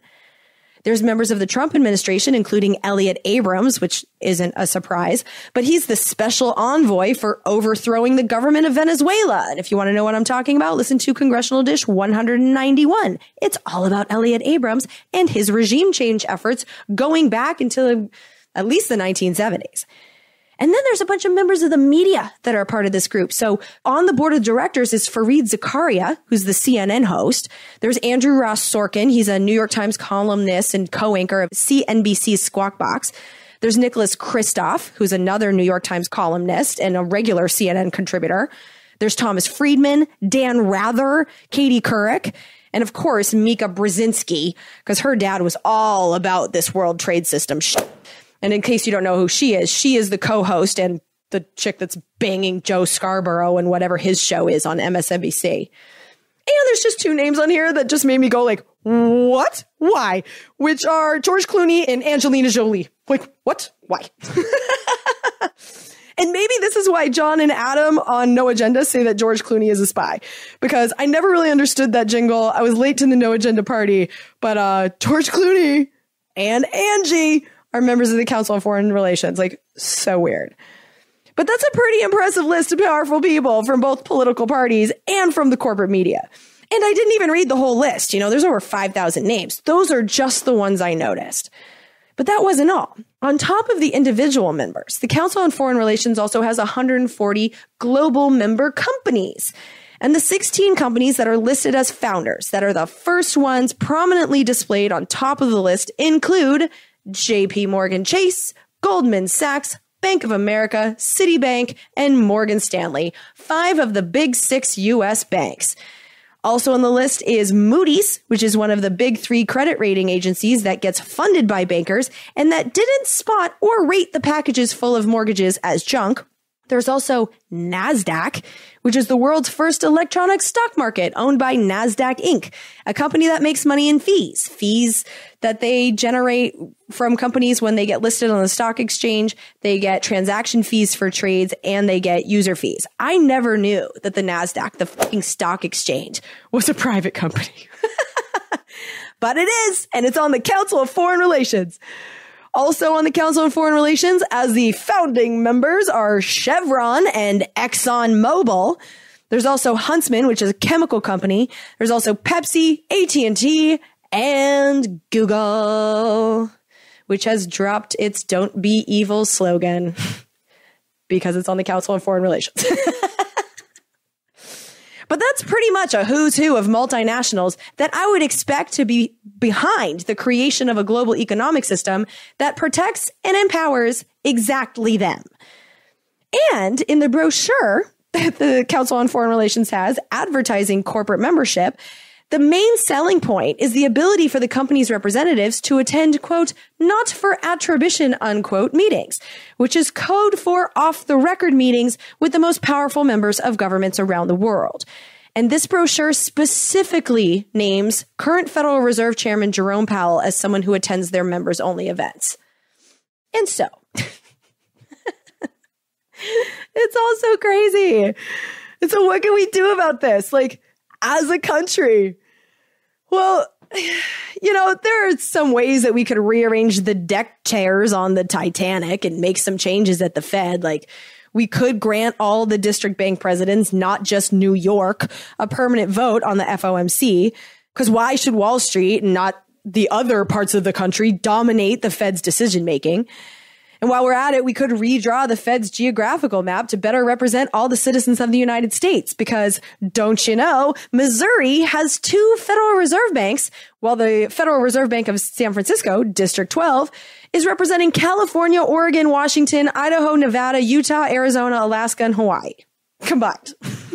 That is so dumb. We could also remove the banking supervision job out of the Federal Reserve and into the real government, and I think that one's kind of essential. But the thing is that if I were a genie, you know, I'd snap my fingers and design a whole new system. I would scrap this central banking system altogether with laws that protect a stable currency. You know, because I don't think that anyone should get to fuck with the money supply. And so here's what Ron Paul, who has studied this far longer than I have, said a stable currency could look like. He wants to know what a sound currency would look like. I think you could probably go to the period of time in the 19th century when they had sound money and gold coins circulated, and certificates should circulate and could circulate. It's the trust factor that would have to be there, and you could still have electronic money and whatever. People could measure the value of the currency by something that should always be convertible. You should have a gold coin standard, and that is that you don't have to carry the coins around, but if the government is guaranteeing, which they are supposed to be doing, guaranteeing that any certificate would be convertible into coin, and that's better than a bullion standard. That means that if you have $5,000 and you're getting worried about the government, you get to vote against the government saying, look, I want my gold coins in my pocket. And then they then would have to give you the gold coins. And it does seem like a proper solution to this problem would be to require the banks, like all other businesses, to honor their contracts. You know, if they tell their customers that deposits are payable upon demand, they should hold enough cash to make good on that promise, regardless of when the customers want it or how many of them want it at the same time. In other words, they should have all the cash in the vault. No more lending more than what they have. And I can hear some of you screaming, but what about cryptocurrencies at me right now? But, you know, I think this is the reason that my soul has never really embraced the idea of cryptocurrencies as the solution to anything. Because in essence, they're numbers on a screen. You know, there's nothing that can be held in a vault.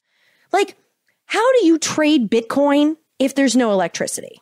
Like, no electricity anywhere. What if there's a solar storm and the whole grid is fried? Bitcoin in that situation, they're useless. Cryptocurrencies are not actual things.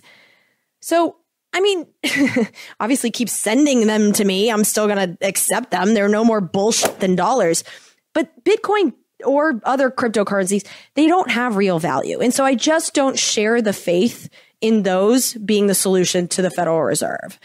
I think the ultimate solution is to just make sure that money is intrinsically valuable again, you know, and I like the metal coins route. It's worked before. It makes sense. And so if I were a global dictator, that's what I would do. But in the meantime, before I am anointed global dictator, this is the system we're living in. And if we were to transform into a new system, there are so many things that need to happen, such as the majority of Americans need to be told that this is even going on. And man, I don't know. If you're feeling overwhelmed by the scale of all this, you are not alone. I'm struggling. I'm struggling with it. And right now, here's how I'm dealing with it, to be honest with you. I don't know if this is the healthiest way to deal with it, but this is, one of my favorite movies is 2012, which is that movie with John Cusack with the terrible storyline, which is basically disaster porn. It is 2 hours of watching human civilization get destroyed. And between the realization that our financial system is a big banker scam and the steady stream of weather disasters and my general super selfish existence, dude, I gotta tell you, right now, I'm basically Woody Harrelson standing on that hill watching this motherfucker burn. And I don't want it to burn. I want to live. And Joe and I, he's a solar engineer and I'm a newsy podcaster. We're dedicating our 40-hour work weeks. We're dedicating our 40 hours of societal energy towards avoiding that outcome. But, if it's going to happen, if there's nothing we could do, pass the popcorn. I'm going to stand up on the hill and I'm going to watch. Because watching human civilization go to shit is at least one hell of a fascinating show. And while I do have some hope for a happy ending, the kids these days are more aware than the dinosaurs desperately clinging to power in Congress and the White House. The awareness that is prevalent among the young, that gives me some hope, but I'm not optimistic. How do we effectively change a system using the power of the people when so few people understand the game? And the World Trade System is so far ahead in this game. And so here are some of the ways that I'm going to play the game now that I know that our economic system is based on literally nothing. And I'm not giving you advice here. My truth is that I don't know what's going to happen or what to do. But here's what I'm thinking for myself. Number one, the bankers. I am not going to let myself go into debt and get caught up in their web. And this one's easy for me because I'm already there. I did not get a new car until I had enough cash. I am not buying a home. I'm not having kids. My college was paid off by my parents because I am a very lucky, privileged white lady. I pay off all my credit cards in full every single month, and I always have. In fact, I only have credit cards for the airline miles. There is no banker collecting 1 penny of interest directly off of me, and so help me God, I intend to keep it that way. Then number 2, I have an interest-bearing checking account. My account right now is getting a 0.7% interest rate, which sucks. It's less than half of the inflation level of 2% that the Fed is telling us that we have without counting food and energy. So it's, ridiculous. But that 0.7% interest neutralizes some of the inflation damage, and I think something is better than nothing. Number 3, and actually asterisk on this one because I'm not actually doing this because this is not a factor in my life, but maybe you're someone that's blessed enough for this strategy to matter for you. But the FDIC, the government insurance that refills our accounts if our bank fails, well, the FDIC only guarantees up to $250,000 per person per bank. So if you have more than that, you want to make sure that you have accounts at several banks. Basically, never keep over $250,000 in any one bank. Number 4, I do have diversified investments. They're not big, but I have them. So obviously I have dollars in my checking account, but I also have some renminbi, which is the Chinese currency. I have Brazilian dollars and I have Australian dollars. And I also have some money in the stock market casino. So, I'm hedging my bets. Number 5, I also have a stash of cash. Because what if the earthquake hits and the power is out? What if a cyber attack fucks up the accounts at my bank? Who knows what could happen in this economic system? But if the digital phony baloney currency we all hold so dear is not accessible, I'm guessing that the dude that owns the corner store here will still sell me some food if I give him physical paper dollars. And so I think it's just worth having some Federal Reserve notes around because most of Americans think they have actual value. And so if I can trade them for food, I win. And speaking of food, number 6, food, water, shelter. Those are essentially the bottom of Maslow's hierarchy of needs, the basics of what we need. And so I want to secure those things. I want to own those so that the bankers can't take them away from me.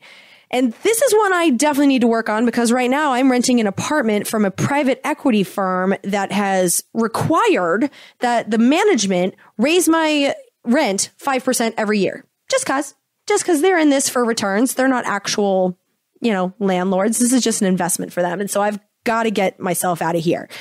But I'm going to focus on the basics. Do I own food, water, and shelter today? Yes. Okay. I'm cool. And then last and most important, I have friends. And I'm counting my family as friends. But I have people. I have a tribe. And so when the storm hits, whether it's economic or physical, I'll ride it out with my people and we'll figure it out. And if we don't, at least I'll have good company up on that hill. Because all I know is that this is all insane. We're living in an economic system set up long before I was born that makes no sense and is harming the humans of the world. Okay. Am I breathing? Am I healthy? Yes. Then okay. I mean, in a way, it's actually kind of freeing when you think about it. Our money is based on nothing. Which means that it doesn't really make too much sense to stress ourselves out over it anymore, does it? That's kind of freedom. And, there is also the chance that this system just keeps making no sense, but keeps letting us get food, water, and shelter without having to trade anything we have with real value. I mean, I go to the store, I give them a card that changes numbers on a screen, and I walk out of the door with a cart full of food. Who's really the sucker in that transaction? I didn't give anyone in that store anything, and I got food. And so, maybe this all just works out. Because after all, we do have Trump. And I fully get the whole thing. The Federal Reserve, I get it as well as any president who's ever been here. I get it really well. So it's fine, He's got it all under control. Now, I know it's kind of ironic to ask you to pay me some dollars after spending the last, hour and a half telling you that dollars are based on nothing. But that's the economy we live in, and inflation is chipping away at my account too. And I mentioned this briefly before, but for you noobs, Congressional Dish is listener supported. I produce this podcast, which I hope brought some value into your life. And you return that value in some kind of financial form. That's the deal. And how much you contribute is up to you. The only number that makes me sad is 0. And during the hiatus, I went to Podcast Movement, which is the largest podcasting convention in the world. And so much of the industry revolves around advertising. It's a topic that can't be avoided. And so whether it's coming from Tim Ferriss or Edison Research, or if it's anecdotal, there is credible evidence that many, if not most podcast listeners, don't mind advertisements. And you might be one of them. And in fact, I know for a fact that some people hear me talk about my value for value funding model and think, well, she could just take ads and chooses not to, so that's on her. And then they don't contribute. And they've actually told me that. And the thing is that I actually kind of get that. And so if that's you, here's why you should contribute to Congressional Dish, even if you wouldn't mind ads. It is to preserve our relationship. You and me, baby. What kind of relationship do you want to have with me? Do you want me to tell you what I believe to be true, regardless of who it might offend? Do you want me to tell you about corporate connections to politicians or government, or connections to creepy lizard people layers like the Council on Foreign Relations? Or do you want me to leave those out if it would piss off a sponsor? Do you want me to produce this podcast for you? Or do you want me to produce this podcast in order to sell your time for profit? Because my funding model is what makes those distinctions.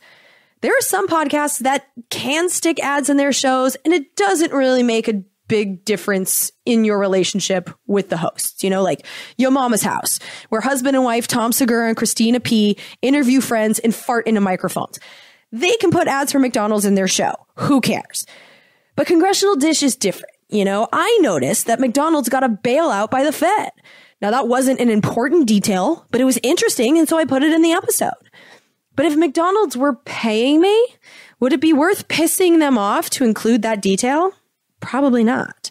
And that's what advertising does to our relationship. Advertising incentivizes my self-censorship. It forces me to be careful about what I say to you. Is that really what you want? Or do you want me to give you whatever I find? And that's why you should send over some of your Federal Reserve notes to Congressional Dish, because this podcast would be sanitized with any other business model. The value for value model is what makes Congressional Dish different from anything else out there, and you can help keep it that way. And there are lots of easy ways to do that. The free way, the way that gives no fucking bank a commission on our transaction, is to send good old-fashioned checks to the Congressional Dish address in Florida. And yes, I live in California, but that address directs your check to a company that processes mail for people who live in RVs. And so I use that company so that the company can send me my mail wherever I want. And so the checks either go to me or to my amazing sister/accountant in Los Angeles. So that's what the Florida thing's all about. But what's really fun about sending a check using your online banking in particular is that the bank pays for the check and the stamp. And so it's a good little way to stick it to them, a little bit of rebellion against the bankers always feels good. The other way, free way, for at least for now, to join the congressional team is Venmo at Jennifer-Briney. But Venmo is PayPal, and so don't be surprised if they start charging fees. I'm just waiting for it at this point because that's what happened to Zelle.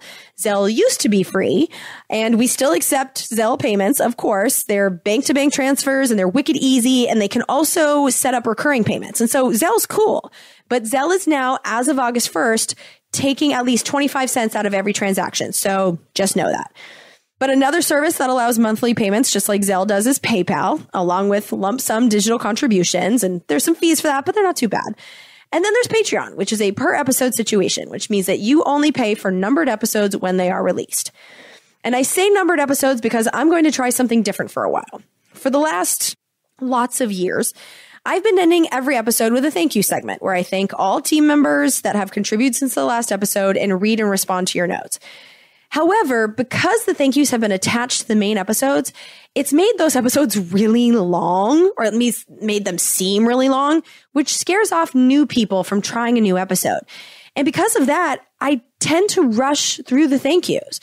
And so now that there is an official bonus episode category in our podcast apps, I'm going to publish thank yous as separate bonus episodes. And I published the thank yous for this episode first, and I'm hoping that means that they will start right after this episode ends. And so let me know if that worked on your podcast app. I know that different apps are structured in different ways. But doing this way, I think is going to make me feel more free to chat with you as long as I want, because the people who love the thank you sections can have them. And the haters can get the good stuff on the main episodes and then can move on and can share the main episodes without having to explain that the second half isn't really a part of the show. Like, we just get rid of that whole issue.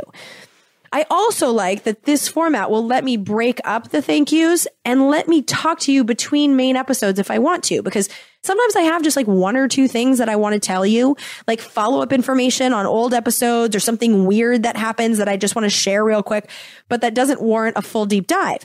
And this structure will let me do that. So I can just pop on, share what I've got for a few minutes, do some thank yous, move along with our days. And so anytime you see a bonus episode title starting with the word thank, you'll know what that is.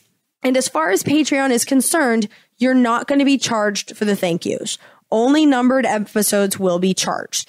And because Patreon gives us a separate private feed, everyone who subscribes on Patreon right now gets a version of every episode without the golf swing. It's uncensored. So if you're a golf swing hater, shut up and contribute $1 per episode and you don't have to hear it anymore. And also, some of the thank yous that are going to go on Patreon will have more content than the version that's going to be public, because there are just some stories, personal ones in particular, that I only trust telling to people on my team. The internet doesn't get all of me for free. You have to help me with this to get more, So yeah, that's Patreon. And then last, you can also buy a shirt or a bag or some kind of swag in the Congressional Dish store. Each design on there is available in like 15 colors, and there's a bunch of different styles, and you can really customize your Congressional Dish stuff to your liking. I personally have 3 Congressional Dish shirts and a sweatshirt, and I really love them all. Like, I wear them all the time, even though I know that's kind of a tool bag thing to do, to wear my own brand. But they're so soft, and I'm really happy about the quality. But buying and wearing the shirts helps the podcast in 2 ways. The show gets a commission on the sale, and you are helping us with marketing just by wearing your clothes. And everyone knows that I spend exactly no time on marketing this show, and so I can use all the marketing help that I can get in that department. But this funding model, it's what makes us us. And so if you value our relationship and the honesty that we share, please participate in the value for value model and pay for this episode in whatever way works best for you. Your support is essential and very much appreciated. The next public episode of Congressional Dish will be out in mid-October, and it's going to be about the Interior Department, the part of the federal government that is responsible for managing our public land, which means it's responsible for approving drilling for fossil fuels. The Trump administration right now is sabotaging the Interior Department on behalf of fossil fuels, and in the next episode, I'm going to play you clips from a bunch of congressional hearings to show you exactly how they're doing it. Until then, take care of yourself, go spend some time in nature, don't work too hard for dollars backed by nothing, and follow me on Instagram at Jen Briney for some puppy pictures. Talk to you soon, my friend. Bye. We're surrounded now by liars coming at us through our TV screens. We don't have a domestic spying program. They're content to fight in black and white despite of any in-betweens. We got a president who plays with the facts. And then he waves a flag to cover his tracks. As if a lie is alright, in the end will justify the means. Now we are so damn tired of being lied to. The polar ice caps aren't going away. We don't think we can deny it anymore. You can stick to your story if you think it flies. But we're not keeping quiet anymore. We are so damn tired of being lied to. Government jobs consume the profits of the private sector. We don't think we can deny it anymore. You can stick to your story if you think it flies. But we're not keeping quiet anymore. Now we're not keeping quiet. These bills represent common sense, bipartisan solutions that actually solve problems.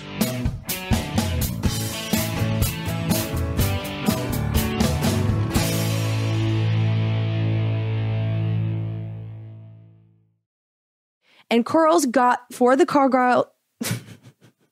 Bye. And Corals got for the Carla.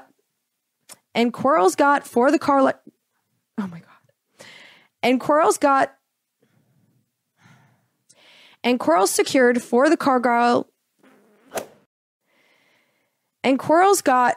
Ah! And Corals secured for the Cargyle. No. And Corals secured for the Carlisle group. And Corals secured for the Carlisle.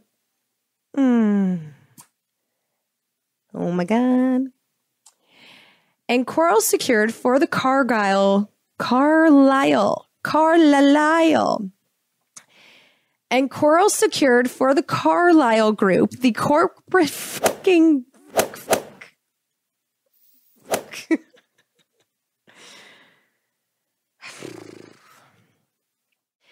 And Corals secured for the Carlisle. Why? And I'm not stoned, I swear. Okay. And Corals secured for the Carlisle. Why do I say Cargyle? Why? Okay. And Corals secured for the Carlisle. And Corals secured for the Carlisle. and Coral secured for the okay, maybe if I just Carlyle Group.